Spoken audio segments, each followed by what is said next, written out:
Un nouveau tournant de la position américaine après la française il y a déjà quelques mois sur la question du Sahara occidental. En effet, après Paris, Washington considère à nouveau que le plan d'autonomie du Maroc est désormais la seule base pour aboutir à une solution politique du conflit qui dure depuis 1975.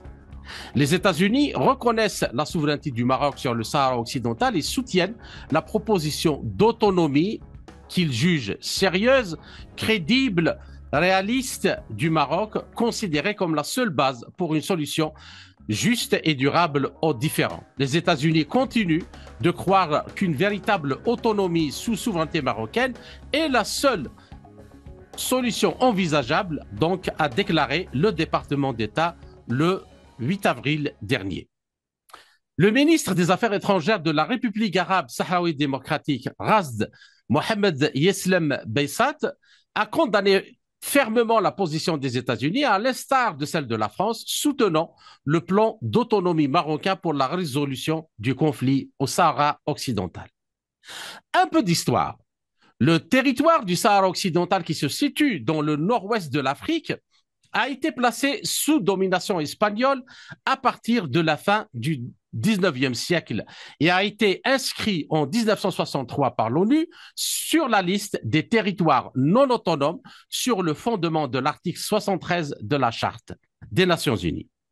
L'Assemblée nationale générale des Nations Unies a adopté le 20 décembre 1966 la résolution 2229 dans laquelle elle a reconnu le droit à l'autodétermination du peuple de ce qui était à l'époque le Sahara espagnol et la nécessité d'organiser un référendum en vue de déterminer le statut de ce territoire.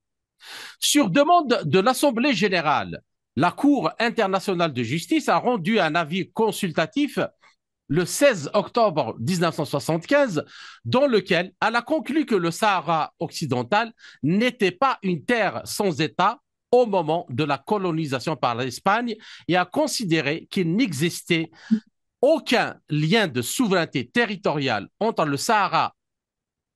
le territoire du Sahara occidental d'une part, le Royaume du Maroc ou l'ensemble mauritanien d'autre part. La Cour n'a donc pas constaté l'existence de liens juridiques de nature à modifier l'application de la résolution 1514 de l'Assemblée générale de l'ONU quant à la décolonisation du Sahara occidental et en particulier l'application du principe d'autodétermination grâce à l'expression libre et authentique de la volonté des populations du territoire. Malgré cet avis, le Maroc, considérant que ce territoire relevait de sa souveraineté, a organisé une marche verte réunissant 350 000 personnes afin d'en prendre possession. Le Conseil de sécurité des Nations Unies a, dès le 6 novembre 1975, condamné cette initiative et demandé au Maroc de retirer immédiatement du Sahara occidental les participants à la marche. En 1976, l'Espagne a informé le secrétaire général de l'ONU qu'elle se retirait du Sahara occidental et n'assurerait donc plus la responsabilité de puissance administrative. À ce moment-là, un conflit armé a alors éclaté entre le Maroc, la Mauritanie et le Front Polisario, mouvement de libération nationale créé au Sahara occidental en 1973, qui a proclamé le 27 février 1976 la République arabe sahraoui démocratique. La Mauritanie a conclu assez rapidement un accord de paix avec le Front Polisario, mais le conflit avec le Maroc s'est poursuivi jusqu'en 1988, lorsque les partis ont accepté, ou les deux parties ont accepté les propositions de règlement du secrétaire général de l'ONU, consistant en un cessez-le-feu et en l'organisation d'un référendum d'autodétermination. Celui-ci n'a toujours pas eu lieu à ce jour, alors que le Maroc contrôle la majeure partie du Sahara occidental, séparé du reste du territoire, contrôlé par le Front Polisario par un mur de sable élevé par son armée. Alors, quels sont les enjeux ayant présidé à la décision américaine et française suivie dernièrement par d'autres États européens comme la Moldavie et la Croatie de prendre parti pour la solution marocaine? Quelles sont les conséquences sur la région et sur le processus de résolution du conflit mené par l'ONU? Alors, pour analyser et tenter de répondre à toutes ces questions, j'ai l'honneur et le plaisir de recevoir depuis Genève Oubi Bouchraya Bachir, ambassadeur du Front Polisario auprès de l'ONU. Oubi Bouchraya Bachir, bonjour et merci d'avoir accepté de nous accorder cet entretien. Merci beaucoup. Alors, cher ami, à l'instar de la position française d'il y a quelques mois, la position renouvelée de la nouvelle administration américaine vous a-t-elle surpris? Et à votre avis, qu'est-ce qui motive cet aveuglement français et américain qui est apparemment en train d'être suivi par d'autres pays, notamment européens, en porte-à-faux avec les résolutions de l'ONU, du Conseil de sécurité. Et donc, dans cette attitude, que pensez-vous de la position officielle russe? Merci encore une fois. Et juste avant de répondre à la question, j'aimerais bien faire référence à, pour le rappel historique, faire référence à, comment dirais-je, à un élément qu'on oublie souvent, surtout en 1975. On fait référence souvent à l'avis de la Cour de justice internationale, octobre 1975, mais parallèlement à la décision de l'Assemblée générale décembre 1974 qui avait demandé cet avis, il y avait aussi une décision d'envoyer une mission d'enquête sur place dans le territoire du Sahara occidental. Et le rapport de cette mission a été publié le 12 octobre, 4 jours avant l'avis de la justice, de la Cour de justice internationale, dans lequel la mission confirme que la majorité écrasante du peuple du Sahara occidental qui réside à l'intérieur du territoire du Sahara occidental, mais aussi dans la diaspora, dans le voisinage immédiat au Maroc, en Algérie et en Mauritanie, la majorité écrasante s'exprime en faveur de l'indépendance du territoire du Sahara occidental, s'identifie avec le Polisario comme leur légitime représentant et rejette les prétentions expansionnistes du Maroc et de la Mauritanie. Donc, D'accord. ça, c'est pratiquement, c'est le seul référendum d'autodétermination qui a été organisé au Sahara occidental depuis jusqu'à maintenant. Donc, revenons à la question pour un peu préciser, je crois, un élément qui est très important concernant les positions des États-Unis d'Amérique, mais aussi de la France, et même aussi à un certain degré la position espagnole. Ce sont des positions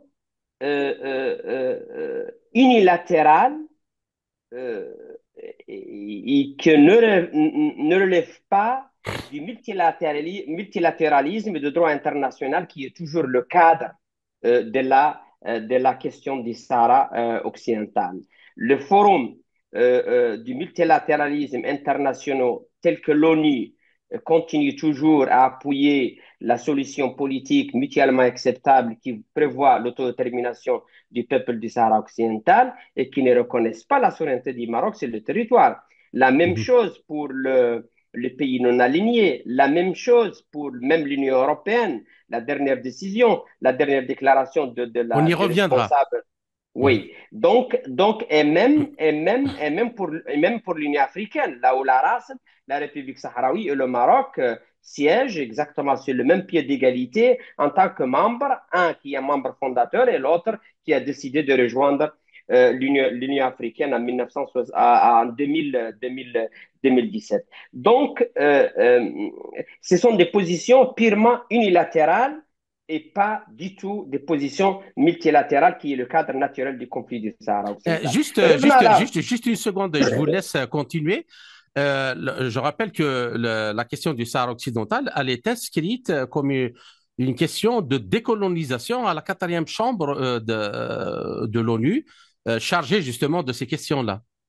Exactement, le Sahara occidental fait partie de 17 territoires inscrits pour l'ONU comme étant des territoires colonisés en processus de décolonisation.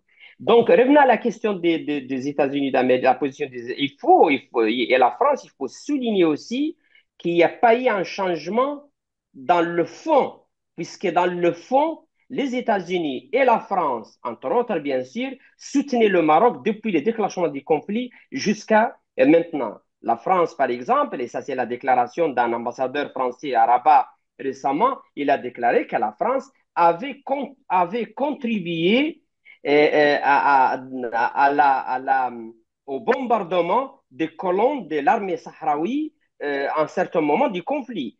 Donc, Mhm. c'est un changement dans la forme, mais pas du tout dans le fond, puisque les deux pays étaient alliés inconditionnels du Maroc. Mais pourquoi de ce revirement dans la forme que les Mhm. Américains ont déclaré en 2020 par la reconnaissance de Trump de la souveraineté du Maroc sur le Sahara occidental et celle qui a été décidée par Macron juillet 2024, reconnaître la souveraineté et soutenir explicitement le plan, le soi-disant plan d'autonomie du Maroc comme seule base pour résoudre le conflit du Sahara occidental. Ce sont de données d'ordre géopolitique qui ont poussé les deux puissances à prendre ce genre de décision. Pour les Américains, on est toujours dans la continuation de l'esprit des accords Abraham. Le Maroc faisait partie des pays arabes qui ont décidé de normaliser avec Israël. En échange, les États-Unis ont reconnu la souveraineté du Maroc, la souveraineté prétendue du Maroc sur le Sahara occidental.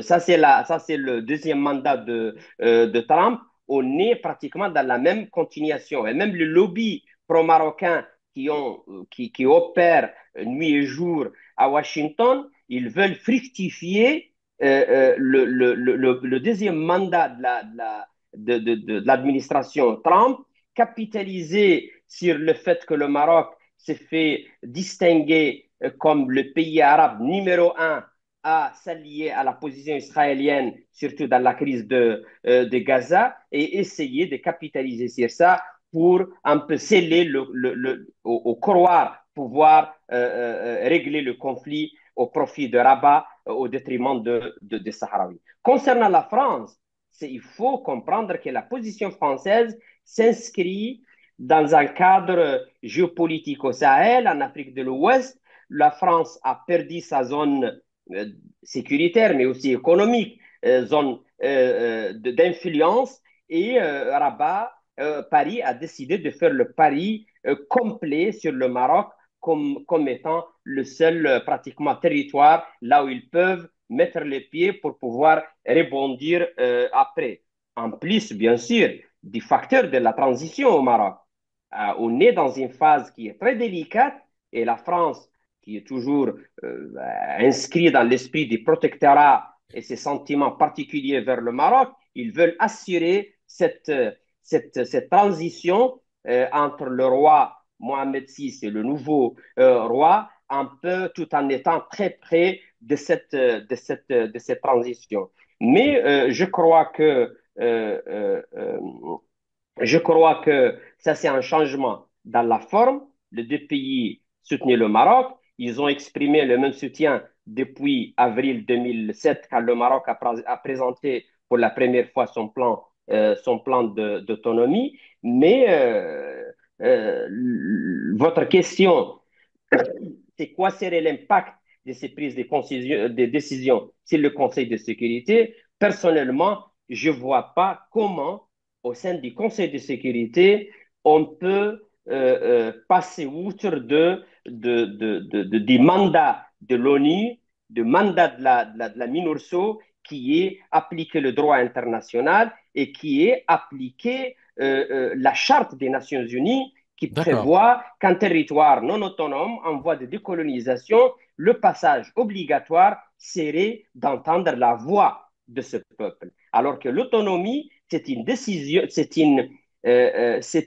décision pratiquement en dehors de toute prise d'opinion Mais ou de... Obi Bouchraye Bachir, cette question-là d'autonomie, dans le référendum que vous revendiquez, elle peut bien être posée au peuple sahraoui. C'est-à-dire, est-ce que vous voulez l'indépendance, vous voulez l'autonomie, vous voulez un autre système politique qui vous permet de vivre bien, enfin, disons, avec une certaine indépendance, mais avec des relations avec le Maroc. Est-ce que l'autodétermination pour vous, parce que c'est ça qui laisse un peu la confusion, c'est forcément l'indépendance du Maroc? Non, non, on n'a jamais dit que le référendum d'autodétermination est l'équivalent de l'indépendance. Dites, le Polisario n'avait jamais déclaré ça. D'accord. Notre mission historique en tant que mouvement de libération nationale, c'est d'accompagner notre peuple jusqu'à le point là où il décide du statut définitif du territoire du Sahara occidental. Le Mhm. plan d'autonomie marocain peut bien être une troisième option devant le Sahraoui pour choisir l'indépendance, l'intégration au Maroc ou même le plan d'autonomie. D'autonomie.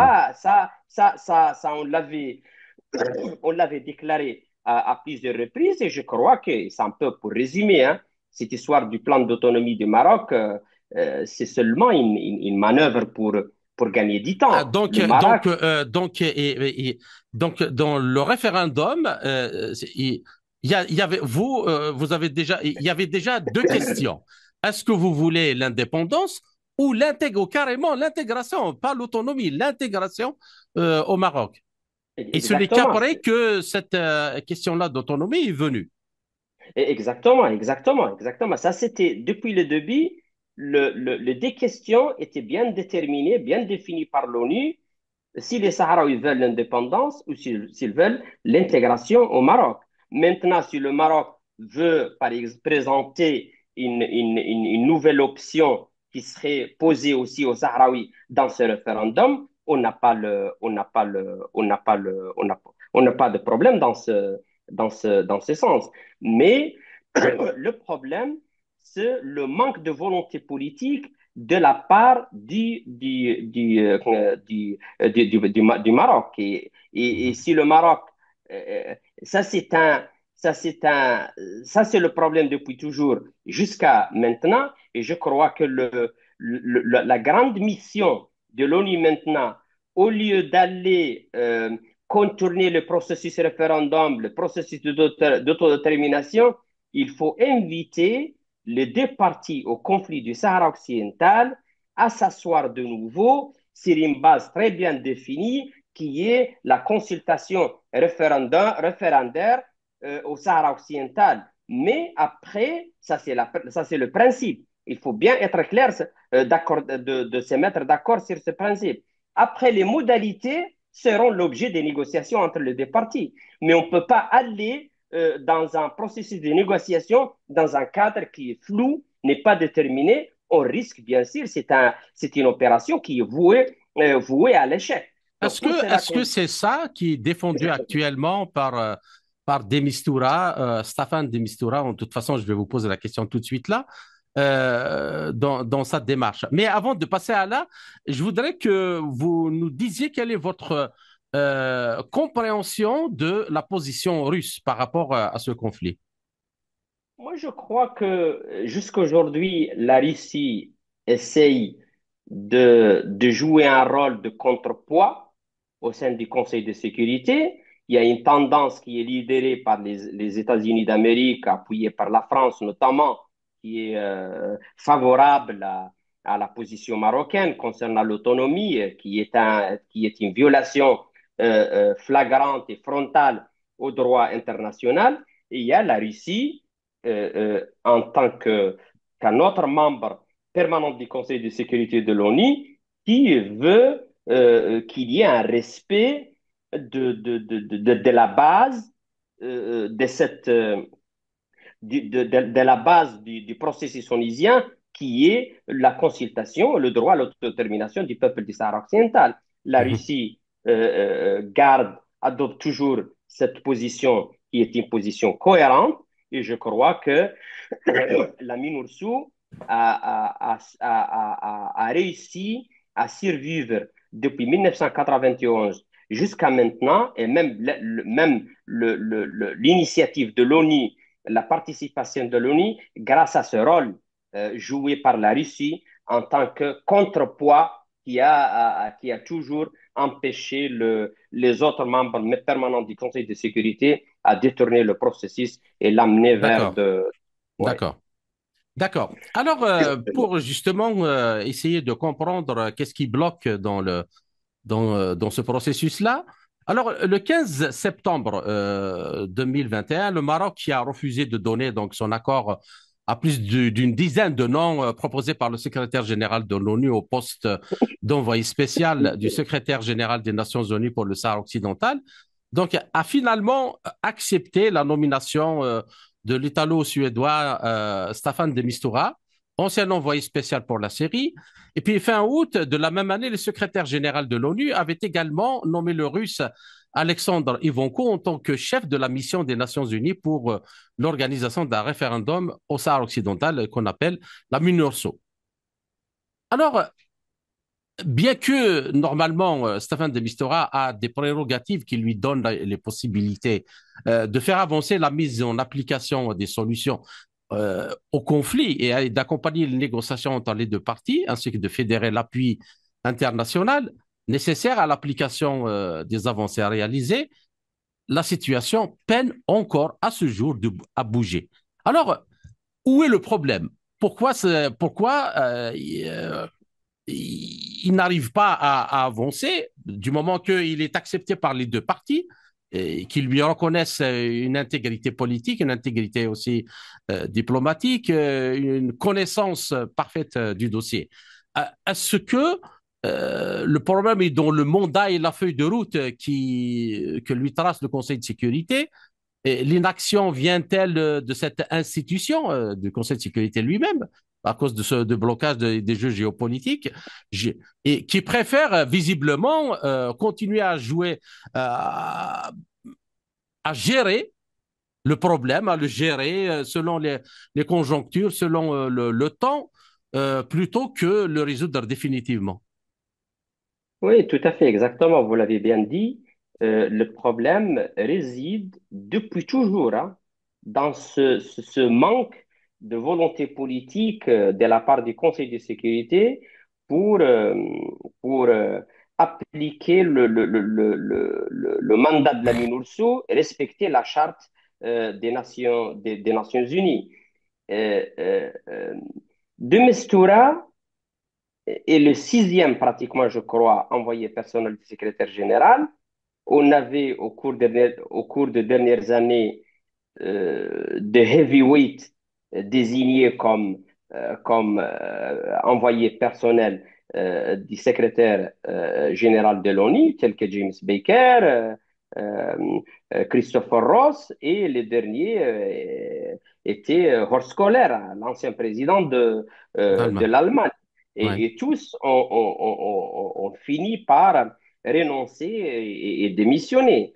Et donc, ni la capacité, ni le profil, et encore moins même les pays qui sont derrière ces envoyés personnels posaient le problème. Le problème, c'était réside dans la pratique non démocratique et ce manque de volonté politique de passer de vouloir gérer les conflits en fonction de préférences géopolitiques ou des choix politiques des uns et des autres, pour passer à une nouvelle approche qui est de résoudre ce conflit en conformité avec la mission et le mandat confié par l'Assemblée générale. Si vous voulez, malheureusement, on est toujours dans, comment dirais-je, dans l'esprit de la conclusion de Van Walsom, euh, qui fut un moment aussi envoyé personnel du secrétaire général, qui, un peu, qui a résumé l'impasse au Sahara occidental dans une phrase qui est euh, très courte, dense, mais intéressante, qui résume pratiquement tout. Il disait que le Polisario possède une cause légale est bien fondée, mais le Maroc a des alliés puissants. Mhm. Donc voilà un peu pourquoi on est toujours dans l'impasse. Et tant qu'il n'y a pas une volonté du Conseil de sécurité de s'aligner sur la légalité et sur le droit international, on va et continuer avec les préférences individuelles unilatérales des pays, notamment les grandes puissances, on va continuer dans cette, dans cette, dans cette impasse. Mais malheureusement, aujourd'hui, on est dans une situation qui est dangereuse, alarmante. Peut-être que dans le passé, on pouvait vivre avec cette approche. Mais maintenant, d'abord, il y a une guerre au Sahara occidental, il y a une tension sans précédent dans la région, surtout dans les grandes puissances régionales qui est le Maroc et l'Algérie. Il y a une déstabilisation, une tension montante dans le Sahel, qui est le voisinage immédiat de la région. Et je crois que le conflit du Sahara occidental a un grand potentiel de déraper. C'est quelque chose qui peut affecter sérieusement la sécurité et la stabilité régionale. Je Mhm. crois que le sens de responsabilité, il faut qu'il interpelle le membre du Conseil de sécurité, notamment la France, qui appartient à une région qui est l'Europe, pratiquement aux portes de Ouais. l'Afrique du Nord, pour qu'elle agisse d'une façon différente. Et malheureusement, la France, elle applique exactement la contre-récente, la contre-recette.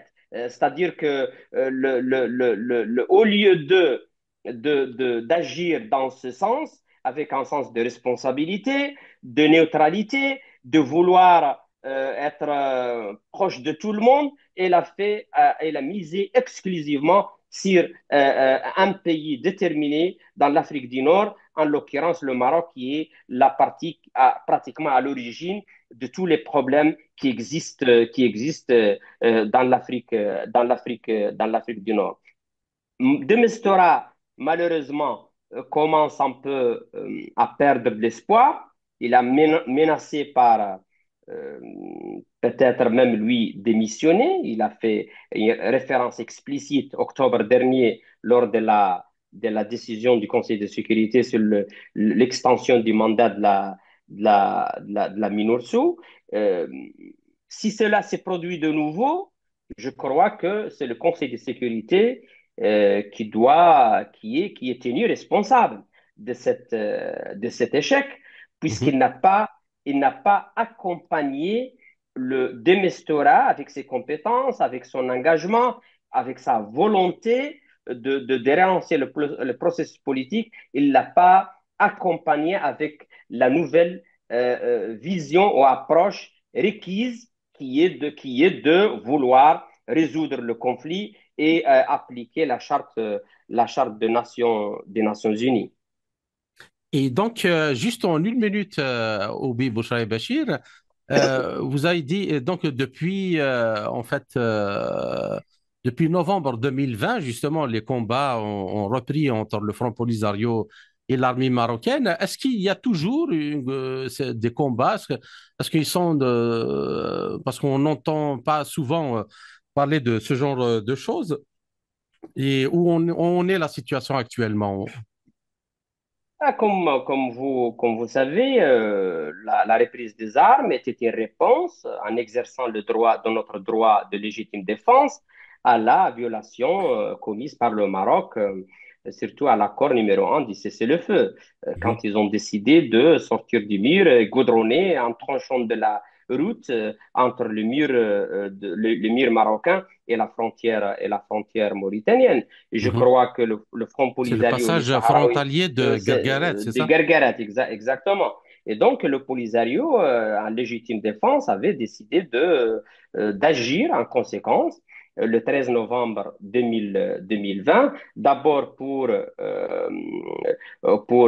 envoyer un message très clair à la communauté internationale, comme quoi on ne peut pas attendre tout le temps une solution qui n'arrive jamais à cause de cette inaction de la part du Conseil de sécurité et ce manque de volonté politique du Maroc. Deuxième chose, pour montrer aussi à la communauté internationale qu'on est là et ceux qui peuvent, qui veulent ou qui font pari sur le temps, comme quoi les Sahraouis finiront par renoncer, ils se trompent. Les Sahraouis sont très déterminés à poursuivre leur lutte, leur lutte pour l'autodétermination et l'indépendance. Le combat se poursuit. Certes, c'est en basse intensité entre l'armée sahraoui et l'armée marocaine. Et vous suivez toujours les communiqués rendus publics par l'armée de, l'armée de libération sahraoui qui font état pratiquement d'une façon quotidienne des attaques aux positions de l'armée d'occupation marocaine au long du mur au Sahara, au Sahara occidental. Le Maroc se vante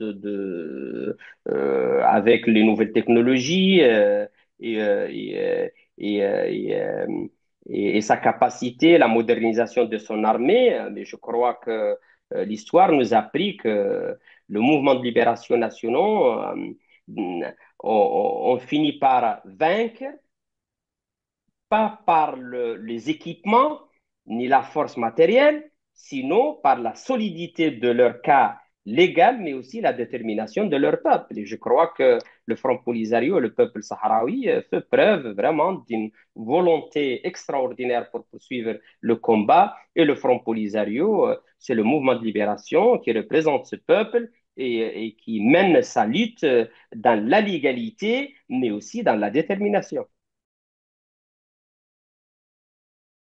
Alors, j'aimerais bien maintenant qu'on se pose un peu les questions géoéconomiques et géopolitiques et même géostratégiques concernant ce conflit et sa position dans le continent africain, mais ce qu'il suscite aussi disons, lutte d'influence entre l'Europe et les pays aussi africains.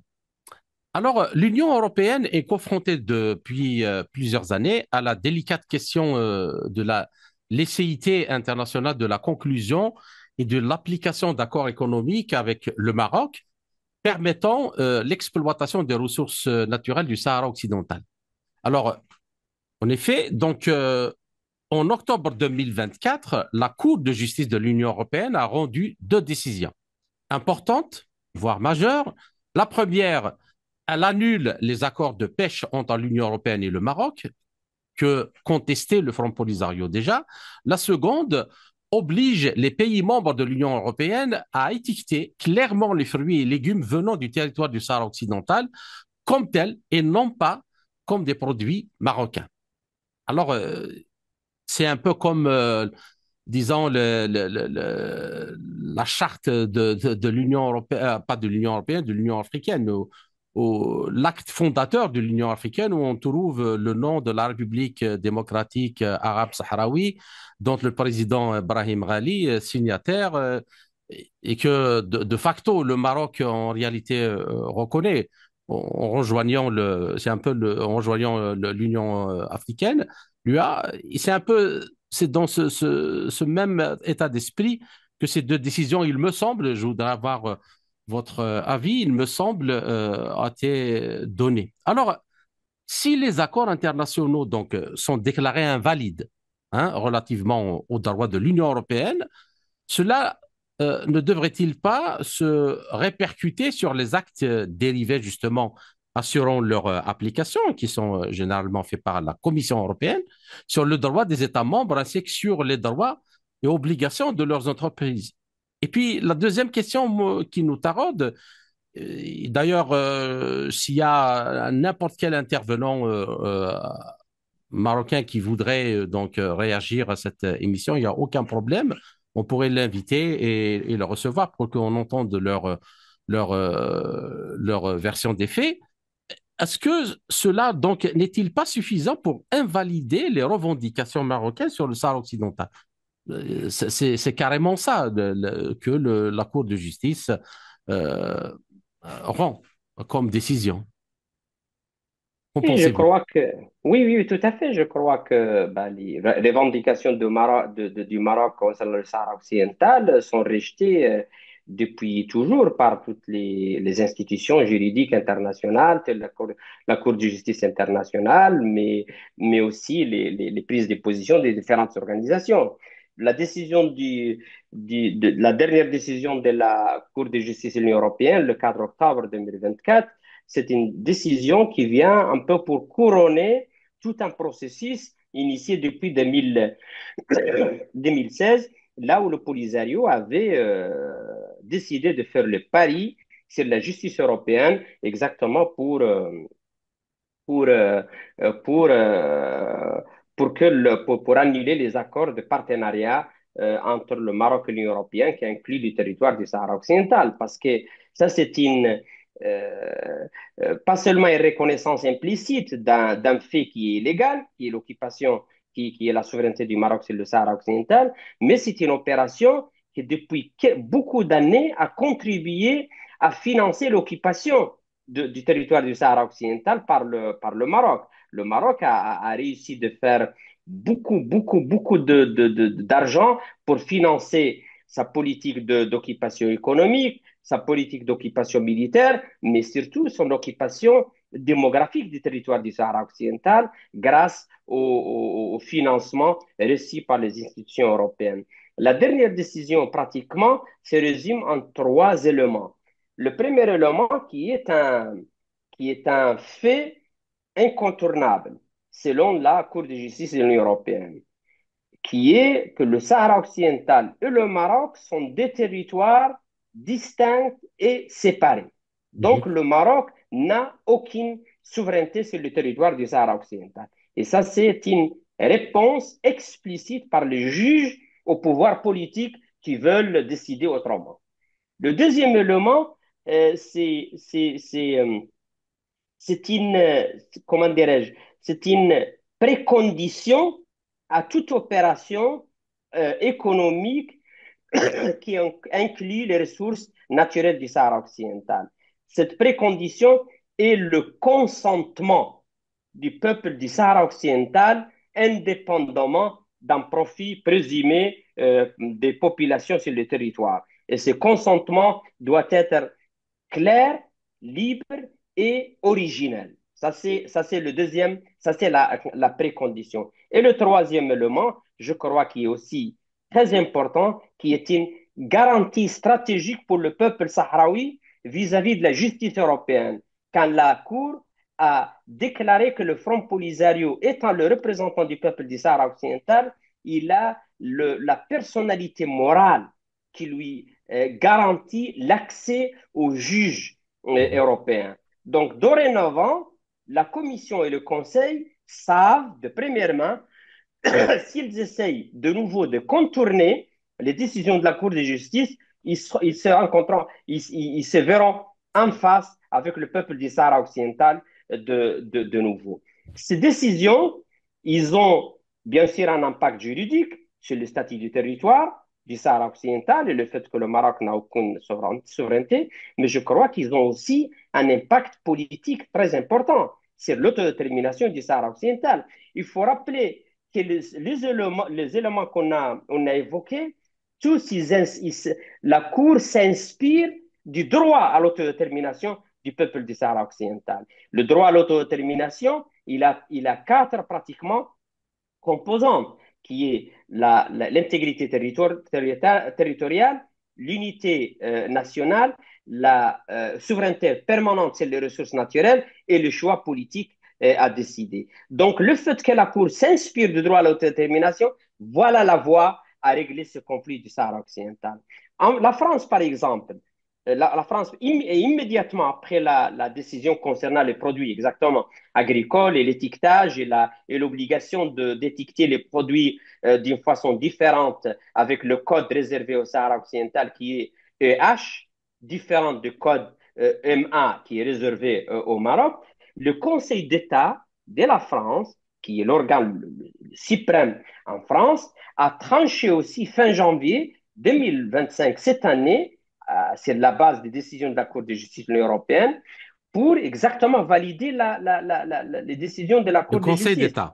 Le Conseil d'État. Le Conseil d'État. Et le Conseil d'État C'est le n'a fait tribunal administratif de la République française. française. Et dans son dictat, il n'a fait aucune référence ni à la lettre de Macron, ni à sa déclaration au Maroc. Ce qui fait que pour le Conseil d'État en France, la prise de position de Macron est une prise de position purement politique qui n'a aucune valeur juridique pour, pour la France, qui continue à traiter le territoire du Sahara occidental en tant que de territoire distinct et séparé, et séparé du Maroc. Maintenant, la Commission a l'obligation d'exécuter la décision de la Cour de De justice de l'Union justice. européenne et annuler, bien sûr, l'accord de pêche est annulé, l'accord d'association et les produits agricoles, la Cour a décidé de le maintenir en vigueur pour une période de 12 mois et pour nous, c'est une période juste pour organiser le retrait de l'Union européenne du territoire du Sahara occidental. Et, euh, et, euh, et, euh, aujourd'hui, et ça je crois que c'est un coup dur pour le Maroc qui fait toute la propagande d'une pratiquement fait accompli irréversible et que le monde lui reconnaît la souveraineté et que le problème pratiquement est clos. Maintenant, c'est la Cour de justice européenne qui se prononce et se prononce de cette manière. Après, bien sûr, la Cour africaine de peuple et des droits de l'homme qui avait aussi en 2022 décidé que le Maroc occupe une partie des territoires de la race et avait aussi demandé les pays africains explicitement à se solidariser avec le peuple du Sahara occidental dans sa lutte et avait aussi mis en garde tous les gouvernements africains contre toute action qui peut porter préjudice aux aspirations du peuple du Sahara occidental. C'est tout un arsenal juridique aux mains du peuple du Sahara occidental maintenant pour faire face à cette offensive marocaine qui veut capitaliser sur ses prises de position en faveur d'Israël au Moyen-Orient pour faire la différence en Afrique du Nord et surtout en s'appuyant sur le deuxième mandat sur le deuxième mandat de Trump. Et sur le terrain, et ça c'est très important, c'est un coup dur de l'économie d'occupation marocaine au Sahara occidental. Ce sont seulement pour l'accord de pêche, on parle sur 600 à 700 millions d'euros. L'accord de partenariat, pratiquement, on parle sur 2 à 3 milliards d'euros. Donc, Mhm. ce sont des injections financières très importantes pour le Maroc pour soutenir son occupation au territoire du Sahara occidental. Et nous, on est en train, bien sûr, d'activer nos actions sur le front qui concerne l'Union européenne et son implication dans le pillage de nos ressources à travers ces accords, mais aussi sur l'autre front qui est les opérations menées par des opérateurs privés qui sont encouragés par le Maroc de venir s'installer au Sahara occidental et qui se sont du droit européen. Et je crois que la Cour nous a donné raison et on est sur la bonne voie pour faire valoir nos droits et la souveraineté permanente de notre peuple sur les ressources naturelles. D'accord. Alors, de ce point de vue, justement, c'est une question qu'on se pose souvent. Euh, Quand on regarde la situation actuelle en Afrique de l'Ouest, on a par exemple, il y a des pays aussi, il y a le Sahel, il y a une vie, une dynamique, cette région-là, de changement radical et rapide.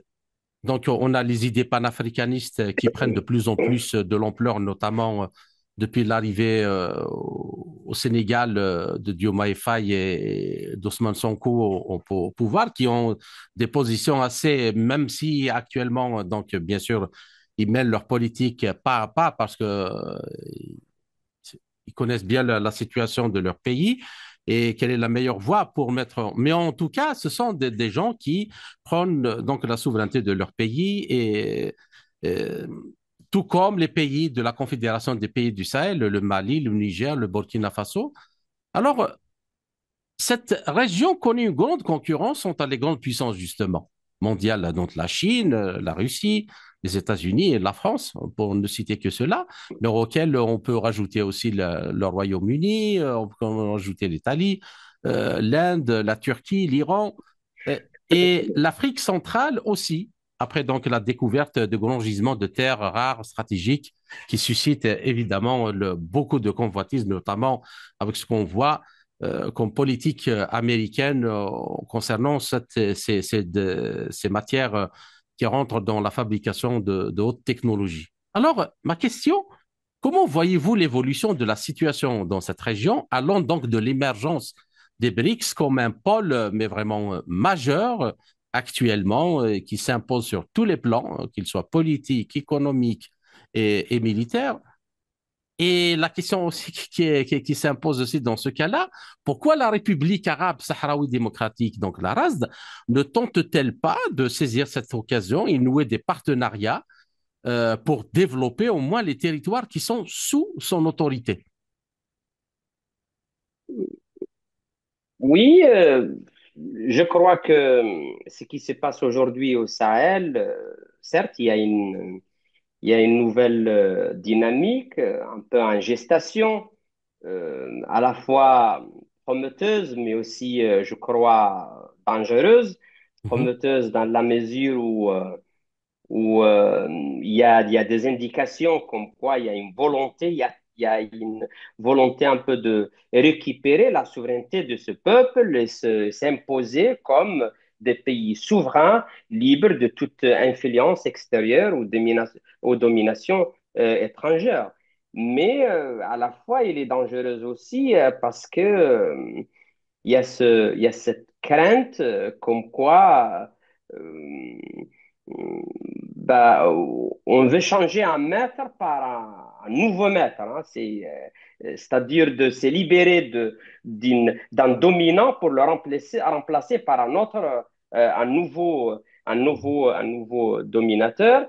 Et, euh, et dans ce sens, je crois que c'est une dynamique intéressante. Wait and see. On verra mhm. qu'est-ce que ça va donner. Le BRICS, comme vous voulez de le confirmer, c'est un bloc international qui, au fur et à mesure, fait sa place. C'est l'échiquier international. Il englobe de puissances avec des orientations politiques euh, qui s'alignent sur le droit international. Euh, et c'est un peu une vision, comment dirais-je, différente vis-à-vis de pays du tiers-monde.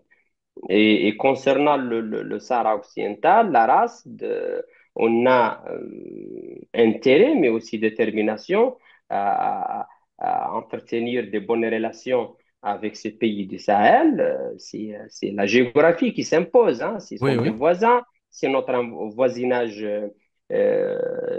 immédiat et on a toute la bonne volonté d'avoir des relations. Il y a des pays qui reconnaissent la République, la République sahraoui.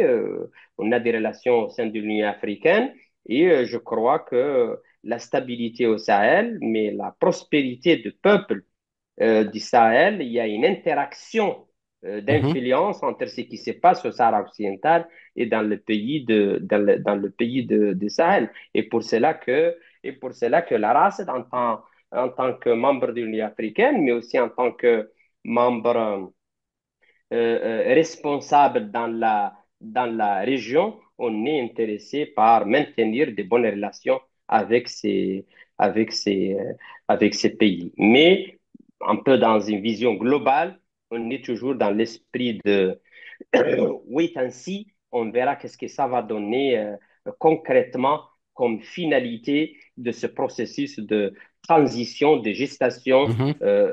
dans Non, mais des... par rapport aux questions de développement, il y a beaucoup de pays africains qui ont réussi à lancer des projets, bien que ce n'est pas vraiment... mais ils ont développé des infrastructures, développé quelques industries avec les pays comme la Chine, comme il y a actuellement la Russie et tout. Est-ce que la RASD, le gouvernement de la RASD peut penser une politique de développement, au moins des villes qu'il contrôle ou des régions qu'il contrôle, créer des villes, de nouvelles villes, créer des infrastructures, des universités, des hôpitaux et tout. Est-ce que c'est possible? Est-ce que c'est possible d'abord sur de point de vue juridique? Est-ce que cela ne pose pas, le statut actuel du Sahara occidental ne pose pas de problème? Et aussi, est-ce qu'il y a cette stratégie politique au sein de votre gouvernement? Oui, plus que le statut politique, c'est un peu la réalité de la guerre quotidienne qui existe au Sahara occidental, surtout la zone libérée qui est sous contrôle du gouvernement de la race.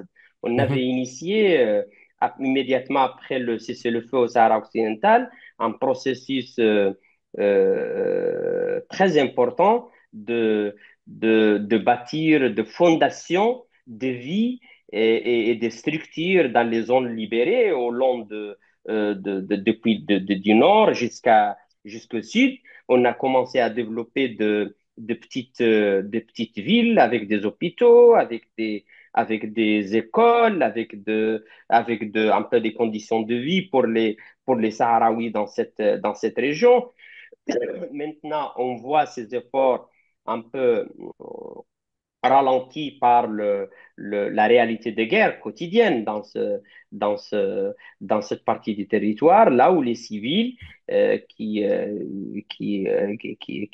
qui ont décidé de s'installer dans ces régions après la reprise des hostilités, ils ont pratiquement décidé de revenir dans des camps de réfugiés ou peut-être dans les zones frontalières avec la Mauritanie et l'Algérie. Mais les structures, les grosses structures, surtout les hôpitaux, les écoles, les jardins, les centres culturels, ils sont toujours là, mais il y a la réalité militaire qui s'impose, mhm. malheureusement. Mais ça serait temporaire. On est de la conviction que l'investissement qu'on a fait, l'effort qu'on a fait, c'est pas du tout en vain qu'un jour les Sahraouis vont récupérer la souveraineté sur l'ensemble du territoire et jouir bien sûr de ces, de ces œuvres qui ont été bâties dans les territoires libérés. D'accord. Alors, une dernière question, Obi Bouchara Bachir. Euh, Comme on l'a bien compris, selon vous, en tout cas, ce qui bloque en fait le processus de décolonisation, la mise en application des résolutions de l'ONU pour consulter le peuple sahraoui dans un référendum d'autodétermination, c'est les jeux de puissance et d'équilibre au Conseil de sécurité, essentiellement. Donc, nous l'avons tous compris, c'est les États-Unis et la France qui bloque ça. Alors, actuellement, quand on voit la crise qui frappe un peu les États-Unis, et ça, son déclassement, même s'il n'est pas vraiment, c'est pas un déclin total, mais elle est vraiment déclassée. Ce ne sont pas les Américains enfin, de la fin de l'Union soviétique. Actuellement, les Houthis sont capables de bombarder la marine américaine dans le détroit de Bab el-Mandeb. Les États-Unis ont une dette énorme publique, une dette totale qui dépasse les 100 000 milliards de dollars, pratiquement plus de capacité industrielle. C'est pratiquement la même chose pour la France. Alors, la France qui a actuellement une dette de 3 000 plus de 3 300 milliards de dollars publics, une dette euh, total hors bilan, quand on rajoute le hors bilan de un peu plus de 7 000 milliards d'euros, avec une désindustrialisation complètement donc très très avancée. Alors, à partir donc de ce constat, dans le contexte du revers US dans sa politique douanière à l'égard de la Chine. C'est le dernier épisode que nous voyons dans cette situation internationale de leur défaite en Ukraine. Il faut bien le dire. L'OTAN et les États-Unis et les Européens ont perdu la guerre en Ukraine, du déclassement de la France aussi, de l'Union européenne, qui se voit de plus en plus donc chassée d'Afrique notamment.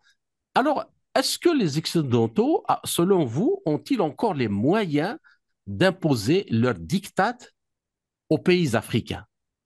Et alors, dans ce cas-là, que pourrait faire la RASD pour profiter de cette opportunité des changements, on peut dire radicaux, hein, sur la situation internationale pour se renforcer avec les pays des BRICS, justement, sur lesquels elle pourrait compter, parce que beaucoup, comme vous l'avez dit, font partie des pays non alignés de ces BRICS, et faire avancer sa cause d'autodétermination de son peuple, qui est de surcroît soutenue par l'ONU. Oui, je crois que généralement, aujourd'hui, on est un peu dans un contexte international nouveau, ou presque nouveau, intéressant. L'ordre international fondé sur la réalité après la Seconde Guerre mondiale devient un peu progressivement obsolète.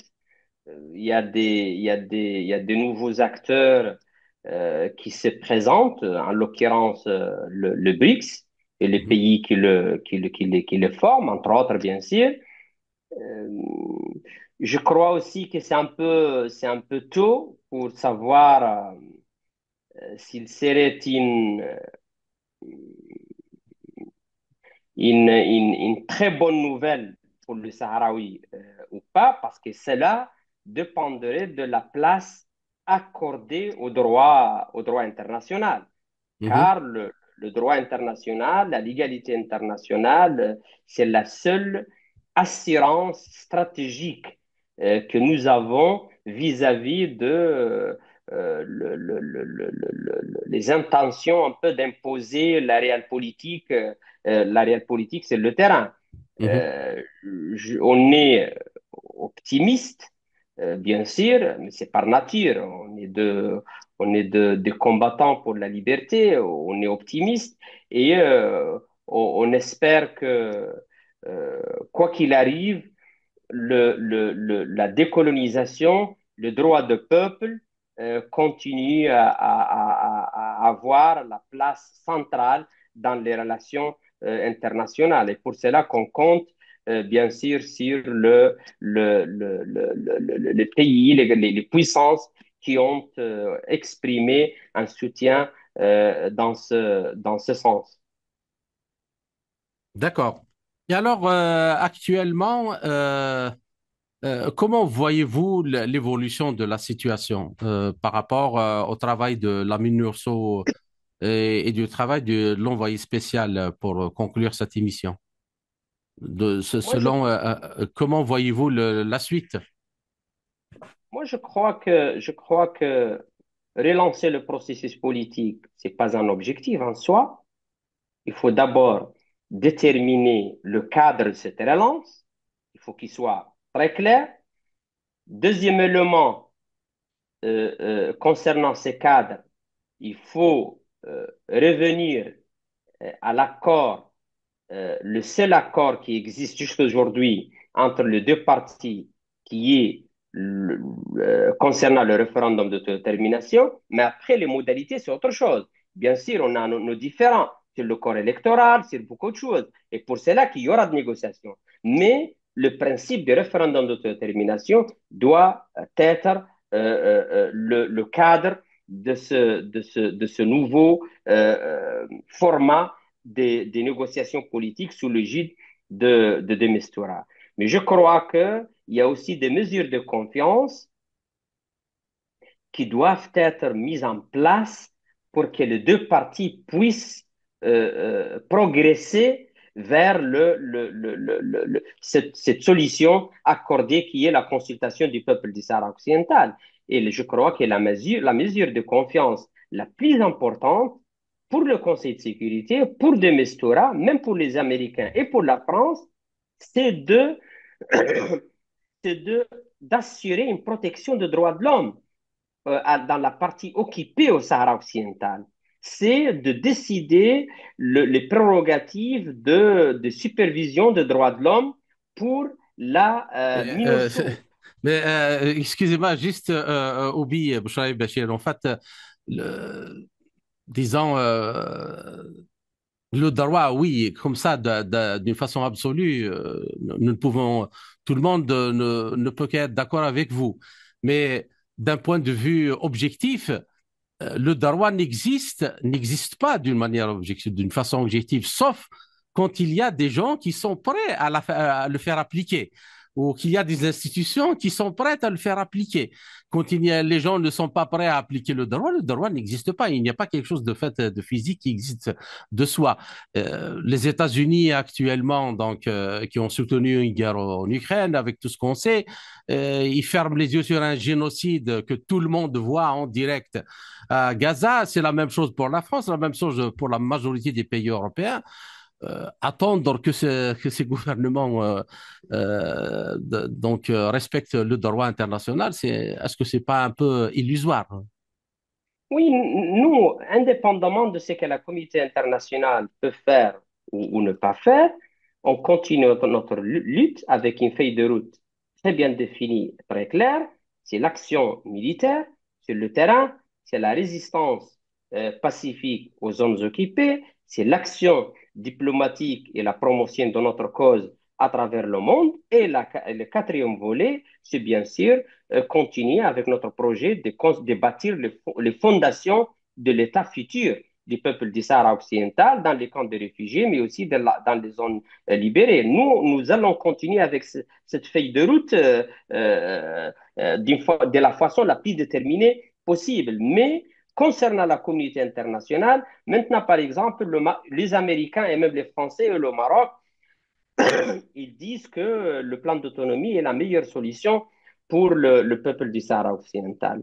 Indépendamment de sa contradiction avec le droit international, avec la charte de l'ONU, avec le mandat de la MINURSO, avec même la responsabilité du Conseil de sécurité, indépendamment de tout cela, il faut se poser une question.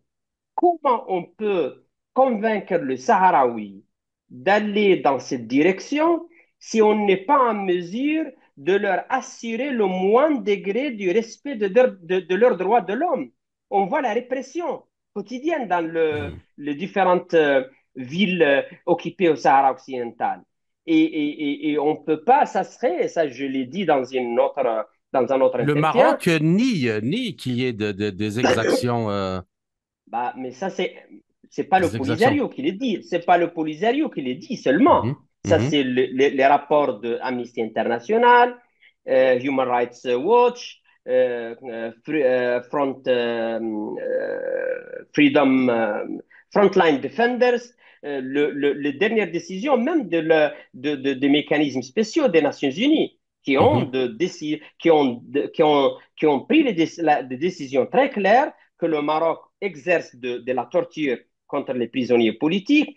Il avait demandé au Maroc de libérer les prisonniers politiques. Il avait dicté qu'il y a eu des détentions arbitraires et tout cela. Mais en tout cas, l'autonomie dans ces... Pour cela que je dis les mesures de confiance.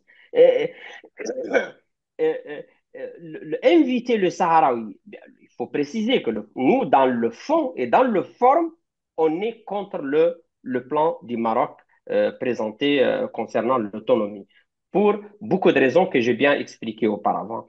Mais dans les conditions actuelles pour les Américains et les Français, ben, ça serait juste une invitation aux Sahraouis pour un peu se jeter dans la gueule du loup du Maroc, qui serait Vous me direz, même s'ils défendent, disons, allez, on enlève les deux autres solutions, on enlève toutes les considérations des résolutions. Allez, supposons que l'autonomie, c'est la meilleure solution, mais s'ils sont vraiment démocrates et croient aux valeurs qu'ils soi-disant, entre guillemets, défendent, même si c'est la meilleure solution, il faut quand même consulter le peuple qui est concerné, s'il est Bah oui, d'accord. exact. Bah oui, S'il est d'accord, exactement. consultez-le. Et- S'il est Exact. d'accord, oui. S'il n'est pas d'accord, Exactement. il faut qu'on cherche une autre solution.